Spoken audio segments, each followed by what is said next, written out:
ஆன்மீக உறவுகள் அனைவருக்கும் என் அன்பான வணக்கங்கள். இன்னைக்கு நம்ம பார்க்க போகிறது ஆடி மாதத்தில் நம்முடைய முன்னோர்கள் கனவில் வந்தால் எதை உணர்த்துது அப்படிங்கிறது தான் இந்த பதிவில் நம்ம பார்க்க போகிறோம்.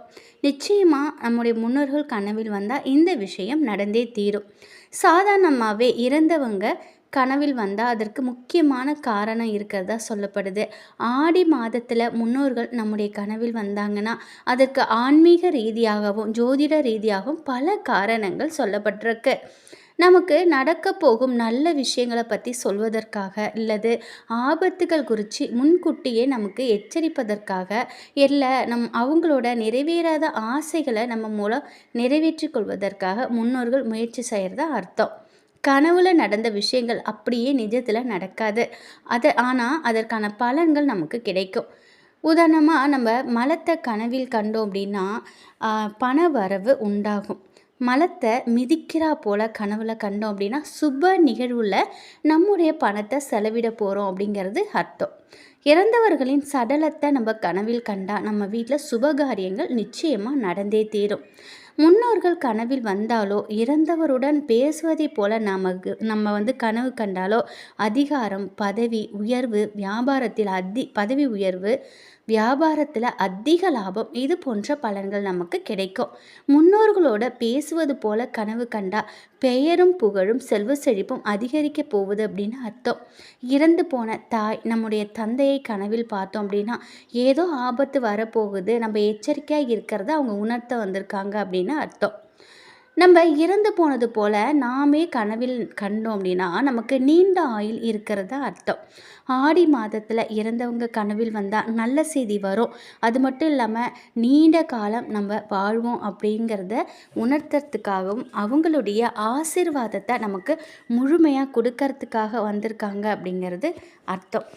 இந்த ஆடி மாதத்தில் முன்னோர்களை நம்ம கனவில் பார்த்தோம் அப்படின்னா நம்ம தீர்க்காயுளோட என்னைக்கும் சந்தோஷத்தோட ஒரு வாழ்க்கையை நம்ம வாழ போகிறோம் அப்படிங்கிறது அர்த்தம். அது மட்டும் இல்லாமல் ஆடி மாதத்தில் நம்ம வெள்ளிக்கிழமை ஒவ்வொரு வெள்ளிக்கிழமையும் செவ்வாய்க்கிழமை ஞாயிற்றுக்கிழமை இல்லை ஆடி மாதம் முழுவதுமே நம்ம அம்மன் வழிபாடு செய்வோம்.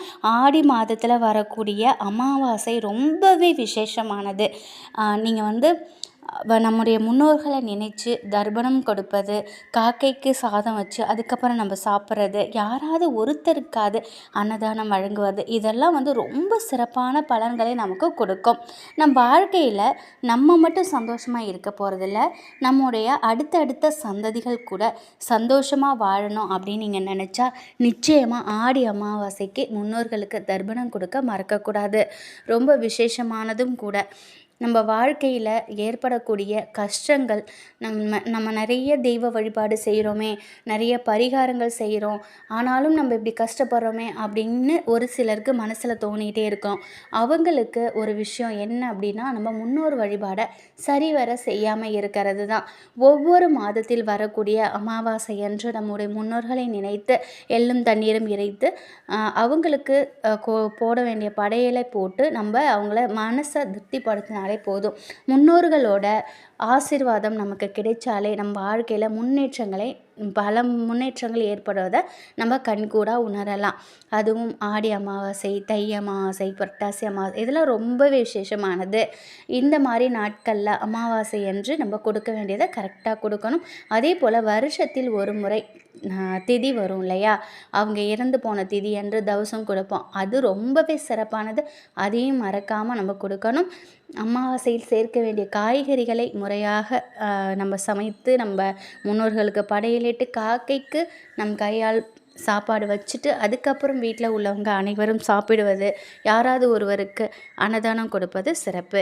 நிச்சயம் இந்த ஒரு தகவல் உங்களுக்கு பயனுள்ளதாக இருக்கும் அப்படின்னு நம்புகிறேன். இந்த ஆடி மாதத்தில் அம்மன் வழிபாடோடு சேர்த்து முன்னோர் வழிபாடும் செய்கிறது நம் குடும்பத்தில் சுபிஷத்தை ஏற்படுத்தும். நன்றி.